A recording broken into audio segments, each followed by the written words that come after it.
Hey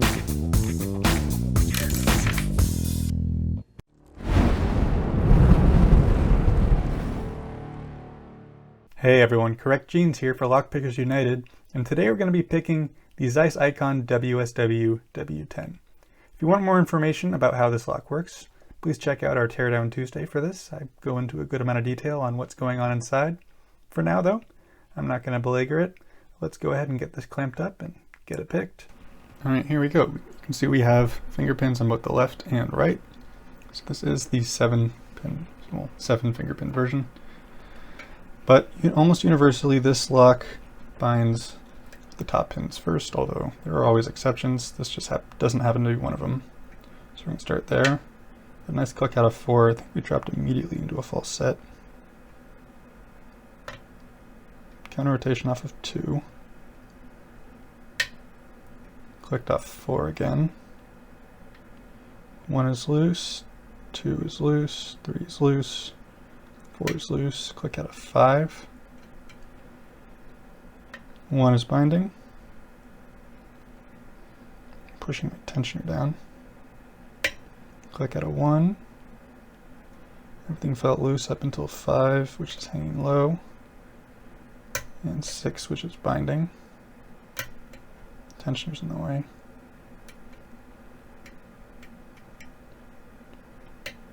Okay, there we go. Top pins felt picked. I got a nice little rotation on the core there, indicating we're onto the sidebars. So I'm going to switch tensioners. And I'm going to start on the back right because I picked this lock before and I know what binds first.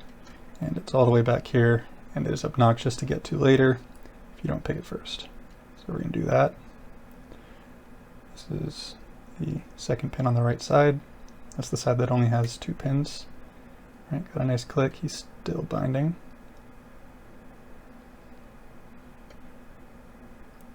Another click, he's still binding.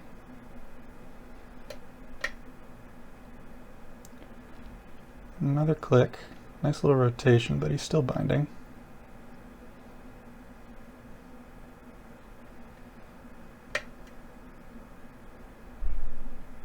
Okay, he feels set now. And let's move to the front. Can't even get my pick under 1. It's binding so hard. You can see it's not even moving at all when I touch it. As soon as I release tension, you can see it wiggling a little bit. So we got 1 click out of him. And he's still stiff. 2, still stiff. 3. He feels loose now.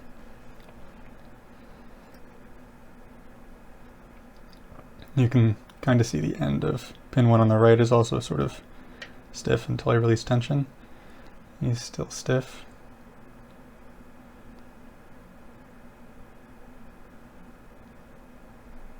Still stiff.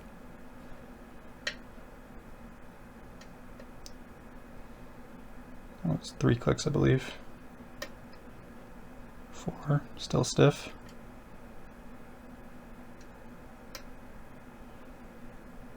5 clicks, he looks like he's wiggly now. Alright, now that we have everything on the right side out of the way, I'm going to go ahead and switch to a bit of a thicker flag because now I have room to. A little better feedback. Alright, 2 on the left is binding. Click there. Still binding.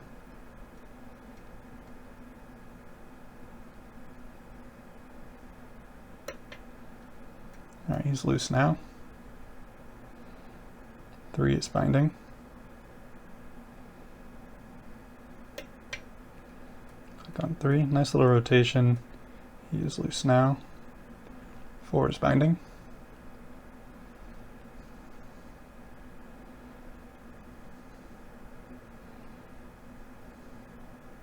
Little movement and click.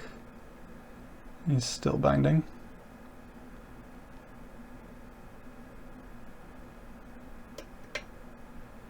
Alright, 4 is loose now.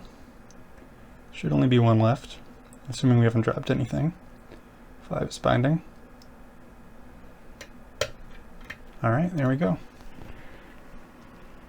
The lock is picked. So let's go ahead and get this thing gutted. Get ourselves a picked lock. Let's lock them back up. Zoom out a bit. And turn them around so we can get the clip out. This is kind of a weird recessed clip. I don't particularly like these. Let's get the lighting a little bit less harsh.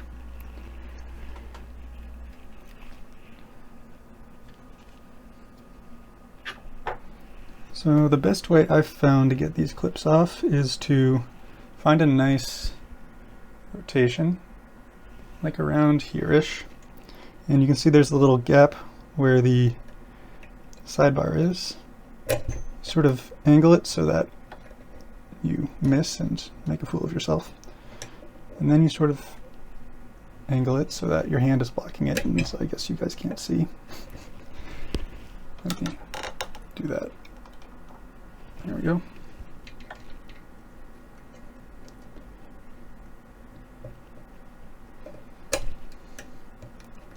Wow, I'm bad at this.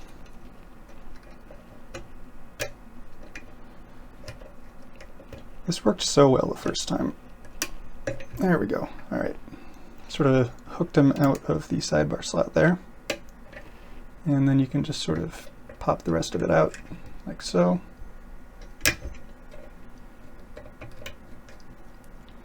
Nothing to it. Nothing at all to it. Not even a little bit to it. It's barely anything really. All right, let's re-angle. I have some excess parts here from the process of getting this out of the double Euro. Okay, get this stuff out of the way. We have our lock, we have our holder, we have a hollow follower because of the back here, and we have our key. Let's get to it. Give the key a turn, give the core push, and your lock is free. We're going to go ahead and pop that guy in here, put this off to the side, and get to getting pins out.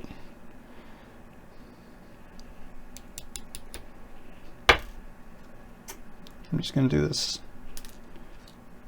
in the way that works fastest, which is just bang them like so. So we've got 6 pins in the top. They're all sort of they have the same style that you get in those high pin count locks, but this is of course not a high pin count lock. There's only 6 there. All right, then we have one sidebar, the one from the left here. I'm gonna get my tweezers. You can see that it's not a coated sidebar or anything. It's got that nice groove on the bottom, very sharp. Then we have a couple sidebar springs.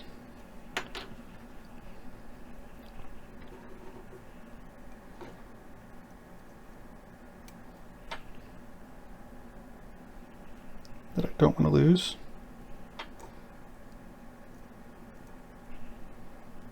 Alrighty. Now we have a second sidebar. Same deal here. It's got all 5 slots.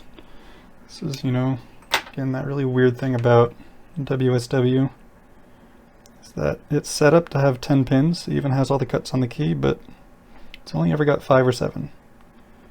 It's one of those weird mysteries. There's probably some odd miscommunication during the design process.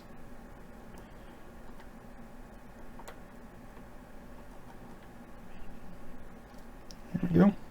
That one kind of fell the wrong way. Alright, and now we have our fingerprints. So I'm just gonna get that key out. There we go. There's all 5.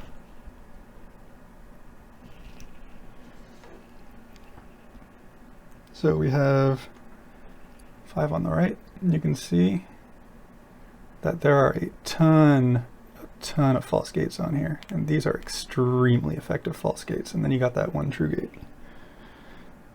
In fact, I would go so far as to say, as far as sidebar locks go, the tolerance and false gate game on the WSW is probably the most ridiculous.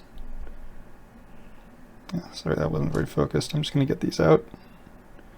So we've got 5, 4, 3, 2, and 1 on that side.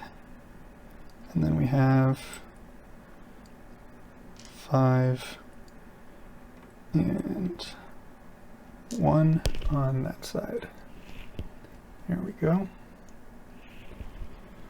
And then of course we have springs in there.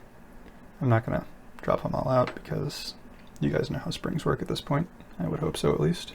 So you can see, yes, there is all of these sharp false gates on all of these pins. They are truly amazing pins. I love this lock. You can also see, additionally, that not all of the sidebar fingers are on the same side. You can see this one's sort of on the right, this one's on the left. That has to do with master keying. There's actually 10 cuts on each sidebar track, hence the name W10, or I imagine that is where the name comes from. That's my guess, at least. Alright, let's go ahead and get these drivers out. I'm going to start from the back just because I have a nice solid fall over there. Where did my tweezers go? There we go.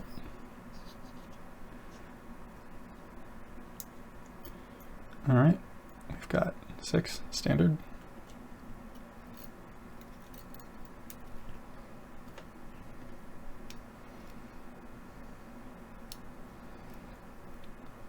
Five is standard. Some nice thick copper springs. 4 is a spool. Although 4 I believe was pretty low cut, so the spool didn't really do anything, unfortunately.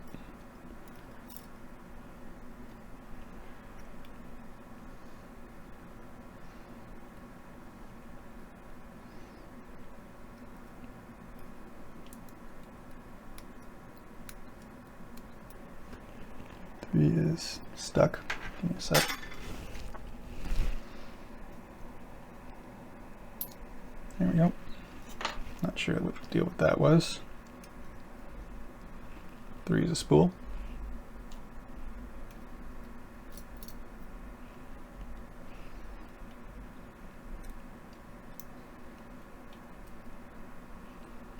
Two is a spool. And that spring didn't want to be there. And finally we have 1, which is the standard.